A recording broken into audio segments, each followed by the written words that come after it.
사랑하는 성도 여러분, 지난주에 우리는 이런 질문을 던졌죠. 나는 무엇으로 충만한가? 사도 바울은 말씀했습니다. 술 취하지 말아라. 이는 방탕한 것이니 오직 성령으로 충만함을 받으라. 무엇에 충만하느냐는 우리에게서 이제 나타나게 됩니다. 염려로 충만한 사람은 늘 입술에서 걱정부터 나오고 한숨부터 나오죠. 분노로 충만하면은 말이 거칠어집니다. 욕설이 입에 달고 살죠. 그런데 성령에 충만한 사람은 무엇이 나타날까요? 오늘 본문은 이렇게 말씀합니다. 19절 시와 찬송과 신령한 노래들로 서로 화답하며 너의 마음으로 주께 노래하며 찬송하며. 성령에 충만한 사람은 노래가 흘러나온다는 것입니다.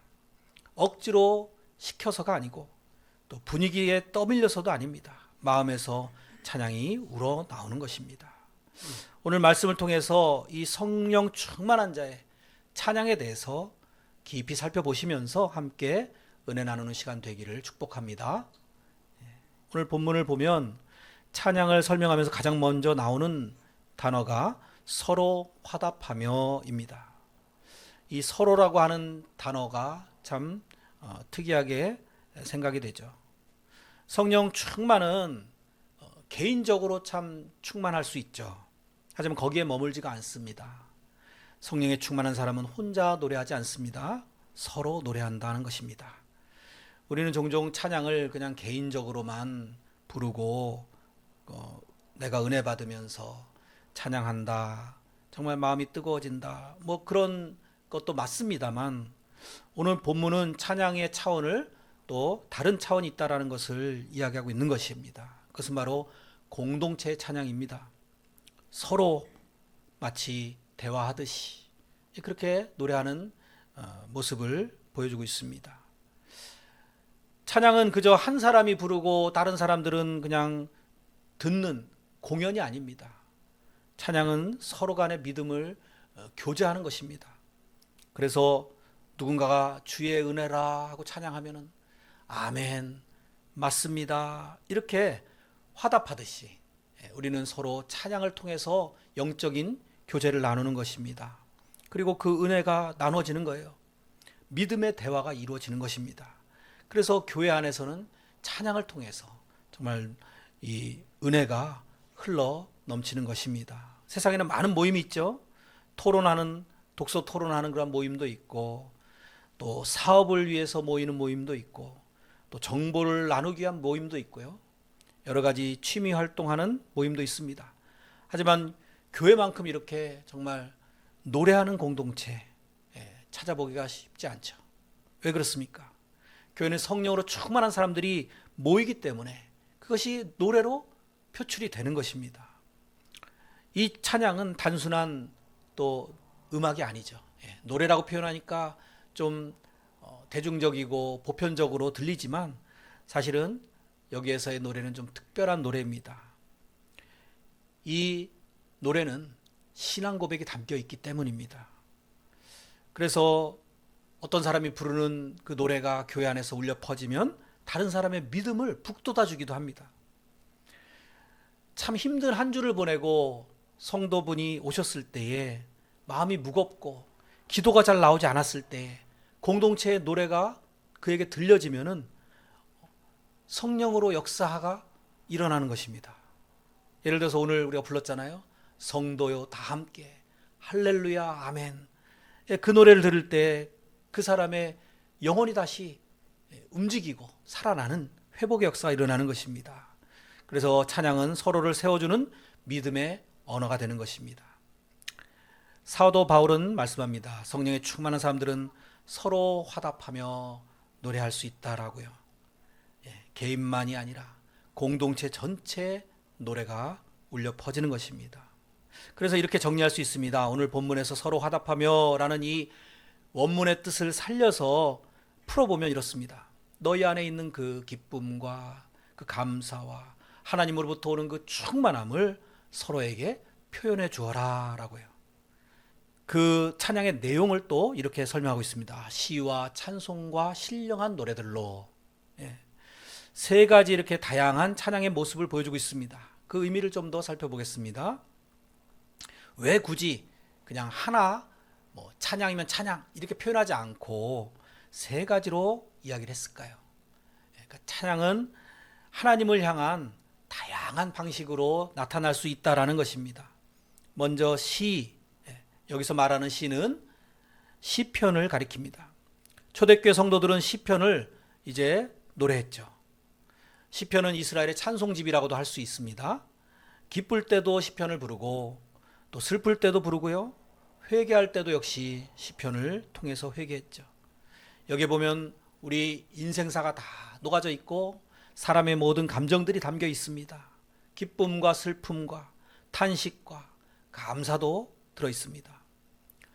그래서 우리가 참 이 신앙을 생활을 한다는 것은 우리의 감정을 통제하는 것이 아니라 또 없애는 것이 아니라 그 어떨 때는 막 분노, 원수를 향한 어떤 분노도 있잖아요. 그런 것까지도 포함해서 모든 감정들을 다 하나님께로 가져가서 드러내는 것입니다.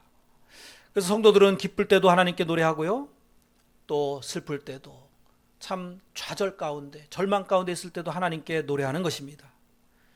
또 이제 시 말고 찬송이라는 표현, 찬송이라고 하는 말은 그야말로 우리 교회사 가운데서 가장 널리 쓰이는 말이죠. 초대교회의 위대한 신학자이자 목회자였던 어거스틴은 찬송을 이렇게 정의했습니다. 찬송은 반드시 하나님을 향한 것이어야 한다. 여기에서 이제 세상 대중음악과 찬송의 차이점이 분명한 것입니다. 교회는 오래전부터 하나님을 송축하는 노래를 가리켜서 찬송이다라고 불러왔습니다. 그리고 또 찬송가와 복음성가라는 말도 있죠. 그 구분을 참고로 말씀드리자면 쉽게 말해서 하나님께 직접 드리는 노래는 찬송가고 자기의 신앙을 고백하면서 서로 권면하는 노래는 보통 복음성가라고 부릅니다. 제가 앞서서 이제 성도 간에 서로 북돋아 줄 수 있는 어떤 은혜의 찬양들 이렇게 이야기를 했잖아요. 거기에는 또 많은 부분이 복음성가에 해당될 수 있는 것이죠. 또 전통 찬송가 가운데는 예배용 그런 찬송으로 따로 구별한 것들이 있는데 그런 곡들은 특별히 끝에 아멘 이런 가사가 붙어 있어요. 그래서 아멘으로 끝나는 부분 찬송가들은 뭐냐 이렇게 물어보신다면 그것은 특별히 이제 예배를 위해서 이렇게 사용했던 찬송가다라고 이렇게 참고로 알고 계시면 좋겠습니다. 중요한 것은 성령으로 충만한 사람의 노래는 그 대상이 먼저 하나님께 향해 있다라는 것입니다. 또 세 번째로 신령한 노래라는 표현이 나오죠. 신령한 노래. 신령한 노래가 무엇일까요? 여기서 중요한 것은 지금 바울이 누구에게 이 설교를 하고 있느냐라는 것이죠. 우리 성도들에게 하고 있지 않습니까? 그리고 특별히 성도들에게 세상의 술에 취하지 말고 오직 성령에 취하라고 말씀하고 있지 않습니까? 그러니까 성령으로 충만한 사람이 부르는 노래가 신령한 노래인 것입니다. 성령의 감동 가운데 노래를 작사 작곡하고 또 성령으로 취해서 살아가는 사람들이 흥얼거리는 이러한 노래죠. 그 내용이 당연히 영적인 것을 담고 있습니다. 세상의 노래는 온갖 소재가 다 들어있죠. 사랑 이야기로 비롯해서 인생살이, 슬픔과 기쁨, 여러 가지 이야기들이 다 들어있습니다. 하지만 오늘 이 신령한 노래는 그야말로 성령으로 충만한 사람들이 부르는 노래이기 때문에 세상 음악과는 다르다는 것입니다. 그 노래 속에는 자연스럽게 하나님과 하나님이 하신 일이 나타나게 됩니다. 성경 속에는 이러한 신령한 노래가 많이 등장을 하고 있는데요. 예를 들면 한나가 불렀던 찬양이 있죠. 사무엘을 얻은 후에 하나님 앞에 그가 기쁨으로 노래합니다. 사무엘상 2장 1절 내 마음이 여호와로 말미암아 즐거워하며 내 뿔이 여호와로 말미암아 높아졌으며. 정말 성령 충만한 자의 노래가 이런 것입니다.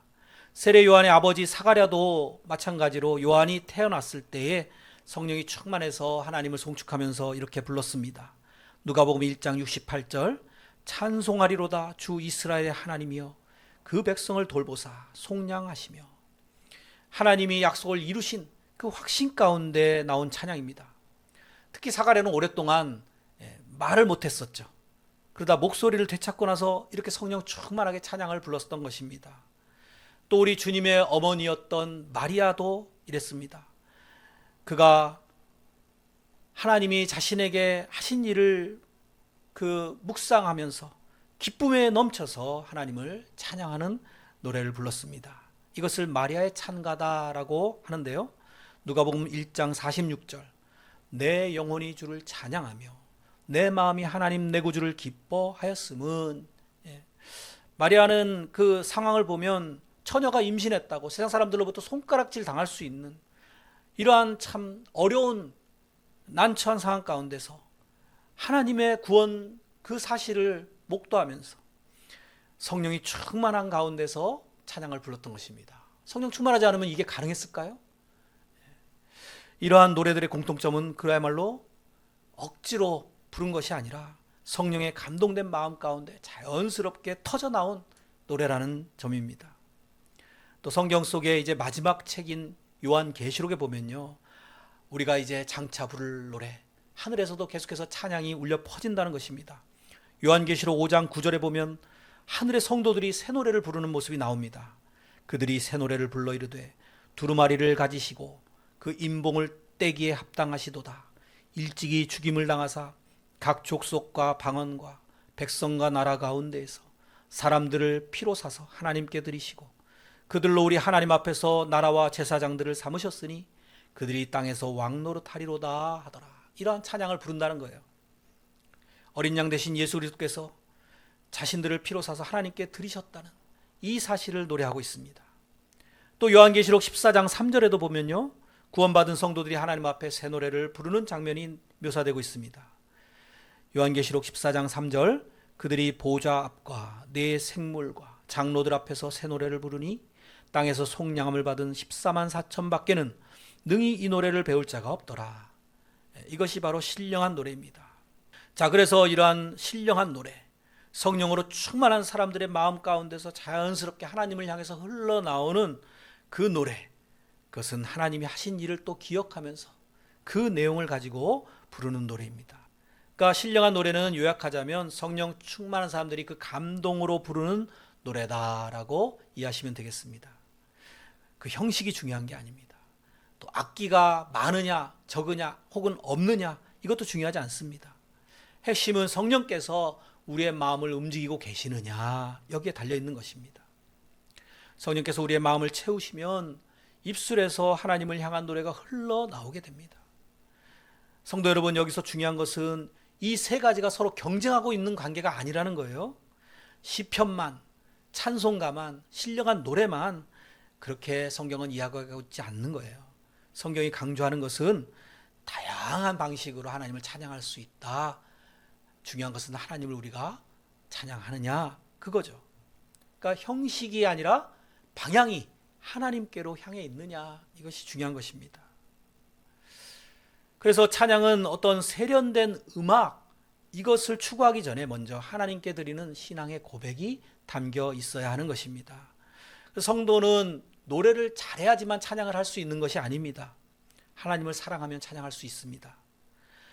하나님이 우리를 왜 지으셨는지 성경 속에 이렇게 말씀하고 있죠. 이사야서 43장 21절에 이 백성은 내가 나를 위하여 지었나니 나를 찬송하게 하려 함이니라. 하나님이 우리를 지으신 목적 가운데 하나가 바로 찬송하게 하기 위해서 지으신 것입니다. 그러니까 성령으로 충만하게 되면 자연스럽게 그에게서 찬양이 흘러나오는 것입니다. 형식을 따지기 전에 하나님께 억지로 애써서 만들어내는 노래가 아니라 자연스럽게 흘러나오는 노래가 바로 성령 충만한 자의 노래인 것입니다. 구원의 은혜를 알았기 때문에, 또 하나님의 인도하심을 경험하기 때문에 노래할 수 있는 것입니다. 오늘도 내가 이렇게 살아있다고 하는 그 자체로도 이미 하나님의 크신 은혜를 찬양하지 않을 수 없는 것입니다. 한 걸음 더 나아가서 이제 바울은 이렇게 이야기합니다. 너의 마음으로 주께 노래하며 찬송하며. 여기서 우리가 두 가지를 한번 살펴봅시다. 마음으로, 그리고 주께. 먼저 마음으로를 보면 찬양은 입술에서 물론 나오는 것이지만 그 시작은 우리의 마음에서부터 시작이 되는 것이죠. 입으로는 흥얼거리고 가사를 따라할 수 있지만 마음은 저 천리밖에 딴 데가 있을 수도 있어요. 그래서 마음으로부터가 더 중요할 수 있어요. 우리의 생각은 세상 일로 온통 가득 차 있을 수 있습니다. 그것은 찬양이 아니죠. 그래서 먼저 마음으로 노래하는 것이 중요한 것입니다. 목소리보다도 마음이 중요합니다. 진짜 찬양을 잘하는 사람은 노래를 잘 부르는 사람이 아닙니다. 그의 마음속에 하나님을 향한 마음이 충만한 자가 진짜 찬양을 잘하는 거예요. 어떤 분은 음정을 정확하게 내고 박자를 정확하게 흐트러지지 않게 부릅니다. 음악적으로도 아주 기교가 뛰어날 수 있습니다만 그것이 곧 찬양을 잘하는 것은 아닙니다. 찬양은 하나님께 마음이 향할 때 그 찬양이 정말 하나님이 기뻐 받으시는 것이죠. 음치라고 걱정하실 필요가 없습니다. 하나님은 중심을 보시는 하나님이시다라는 것입니다. 그럼 우리가 함께 교회에 모였을 때 몇 사람만 노래하고 다른 성도들은 그냥 구경하는 모습이 되어서는 안 됩니다. 마음으로부터 모두가 하나님을 찬양하는 그 고백이 담겨 있어야 됩니다. 가끔 그런 분들이 계십니다. 앞에 찬양하는 사람들만 쳐다보고 그냥 가만히 계시는 분이 있습니다. 그래서 찬양팀이 노래하는 거 그것을 그냥 공연 보듯이 하는 이런 모습들이 있는데요. 그것은 진정한 찬양이 아닌 것입니다. 오늘 바울이 이야기하고 있는 이 공동체의 고백이 담긴 성령 충만한 찬양의 모습은 몇 사람만 노래하고 나머지는 그저 감상하는 그러한 노래가 아니라 모든 성도가 마음으로부터 하나님을 찬양하는 이것이 오늘 말씀이 주고 있는 찬양의 모습인 것입니다. 성령 충만한 사람은 그냥 찬양을 듣고만 있을 수가 없어요. 당연히 마음이 하나님으로 가득 차서 그 고백이 자연히 입으로 터져 나오게 되는 것입니다. 또 어떤 분들은 이렇게 이야기하기도 합니다. 목사님, 저는 지금 도저히 노래할 그런 환경이 아니에요. 마음이 나오지가 않습니다. 찬양할 기분이 아니에요. 이런 분들도 있습니다. 그러면 억지로 하지 마십시오. 대신에 먼저 한번 주님이 나에게 주신 은혜가 무엇인가? 주님을 깊이 묵상하는 시간을 가지시기 바랍니다. 주님이 나를 구원하신 것, 그리고 지금도 어떻게 나를 이끌어 가시는지 이것을 한번 가만히 묵상해 보시기 바랍니다. 그리고 성령님께 이렇게 먼저 기도를 한번 해보세요. 성령님, 예수님을 다시 바라보게 해주시옵소서. 십자가의 은혜를 다시 깨닫게 도와주시옵소서. 이렇게 주님을 바라보며 십자가를 붙드는 순간 마음속에 아름다운 곡조가 생겨날 것입니다. 그것을 이제 마음속에 담아둘 수만 없게 되는 것입니다. 저도 처음에 은혜를 깊이 받고 구원의 감격을 누리는 가운데서 438장 내 영혼이 은총 입어라는 곡을 하루 종일 불렀던 기억이 있습니다. 내 영혼이 은총 입어 중한재진 벗고 보니 슬픔 많은 이 세상도 천국으로 화도다. 이게 얼마나 그 고백이 되어가지고 터져 나오는지 하루 종일 그 찬양을 반복해서 불렀던 기억이 있습니다. 그야말로 뭐 눈물 콧물은 또 덤으로 불렀던 그 기억, 그 감격, 그것을 이제 회복해야 되겠죠. 다시 우리 찬양의 은혜를 회복하는 오늘 이 시간부터 되어지기를 축복합니다. 여러분은 지금 정말 성령 충만하게 마음으로부터 찬양하고 계십니까? 아니면 우리의 마음이 다른 것들로 가득 차 있습니까? 세상의 문제와 걱정과 염려가 마음을 메꾸고 있지는 않습니까? 여러분, 성령으로 충만해질 때 우리의 마음은 다시 하나님께로 향할 수 있고 그 마음에서 찬양이 흘러나오는 것입니다. 또 두 번째로 주께라는 말씀에 또 주목해야 됩니다. 찬양은 사람들에게 들려주기 위한 노래가 아닌 것이에요. 아까도 뭐 우리가 서로 간에 성도 간에 힘을 북돋아 줄 수 있고 은혜를 나눌 수 있는 그런 매개체가 될 수 있다고 말씀은 드렸고 또 교제를 나눌 수 있다고도 했지만 그것이 중심은 아닙니다. 찬양은 주께, 즉 하나님께 드리는 노래인 것입니다. 그래서 사실은 우리가 이렇게 모여 있지만 그 대상은 하나님께, 우리는 관객이 아니에요. 관객은 오히려 하나님이십니다. 찬양은 하나님께 올라가는 노래입니다. 찬양할 때 한번 스스로에게 물어보시기 바랍니다. 지금 내가 부르는 것은 누구를 위한 것인가? 나 자신을 위한 것도 아니고요. 옆에 있는 사람을 위한 것도 아닙니다. 진짜 찬양이 되려면 주께 드려지는 연락하는 그러한 찬양이 되어야 되는 것입니다. 그래서 성경을 보면은 이 찬양은 어떤 좋은 분위기 가운데서, 좋은 환경 가운데서만 나타날 수 있었던 것은 아닙니다. 다윗처럼 쫓기는 상황 가운데서도 찬양이 나왔고요. 또 바울과 실라처럼 감옥에 갇혀 있을 때도 찬양이 나왔습니다. 그러니까 환경을 보면 도저히 찬양할 수 없는 환경인데도 불구하고 찬양할 수 있었던 이유가 뭐겠습니까? 우리가 노래할 수 있는, 찬양할 수 있는 이유는 환경에 달려 있는 것이 아니라 하나님께 달려 있기 때문입니다. 성령 충만한 자의 노래는 하나님께서부터 시작이 되는 것입니다. 하나님으로부터 내 안에 나와서 그것이 또 하나님께 올라가는, 이것이 찬양입니다. 기쁠 때만 찬양하는 것이 아니라 어려울 때도 찬양할 수 있는 것입니다. 성령 충만하면 우리의 입술이 달라지게 됩니다. 원망이 바뀌어서 감사가 터져 나오고 불평 대신에 하나님을 노래하게 되는 것입니다. 그래서 사도 바울은 성령 충만한 사람은 노래하는 사람이다 라고 이야기하고 있는 거예요. 교회는 그러한 사람들의 모임이 바로 교회입니다. 그리고 그 노래는 단순한 음악이 아니라 우리의 신앙 고백이고 간증인 것입니다. 삶의 증거인 것입니다. 사랑하는 성도 여러분, 오늘 말씀을 통해서 우리는 성령 충만한 사람의 특징을 하나 보았습니다. 성령 충만한 사람은 노래하는 사람이다 라고요. 그 노래는 분위기에 그냥 떠밀려서 나오는 노래가 아니고 또 형편이 좋아야만 흥얼거릴 수 있는 게 아니라 성령 충만하면 우리 마음 깊은 곳에서부터 하나님을 향한 노래로 나오게 되는 것입니다. 생각해 보십시오. 평소 우리가 무엇을 많이 이야기하고 또 노래하고 있는지 한번 점검해 보시기 바랍니다. 우리 마음에 가득한 것이 말로 표현된다는 것이죠. 예수님이 그렇게 이야기하셨습니다. 누가복음 6장 45절에 선한 사람은 마음에 쌓은 선에서 선을 내고 악한 자는 그 쌓은 악에서 악을 내나니 이는 마음에 가득한 것을 입으로 말함이니라. 똑같은 이야기죠. 우리 마음에 무엇이 있느냐, 그것이 우리 입술로 이제 고백이 된다는 것입니다. 성령 충만한 자의 말에서부터 드러나는 것입니다. 어떤 사람은 늘 입술에서 염려, 불평, 또 고민, 어떤 사람은 늘 아유 힘들어요, 안 돼요, 부정적인 이야기만 하는 사람들도 있는데 그 사람 마음엔 부정적인 것으로만 가득 차 있는 거예요. 성령 충만한 것이 아니죠.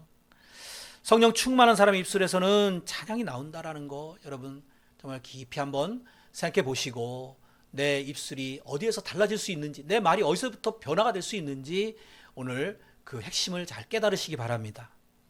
앞서 언급했던 신학자 어거스틴이 했던 유명한 고백이 하나 있죠.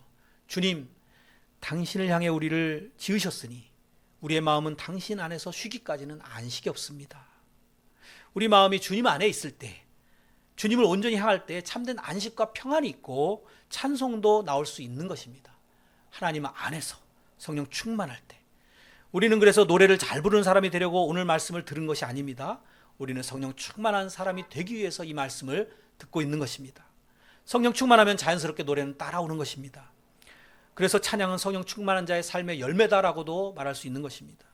오늘 말씀이 우리에게 이렇게 질문합니다. 나는 요즘 어떤 노래를 부르면서 살고 있느냐?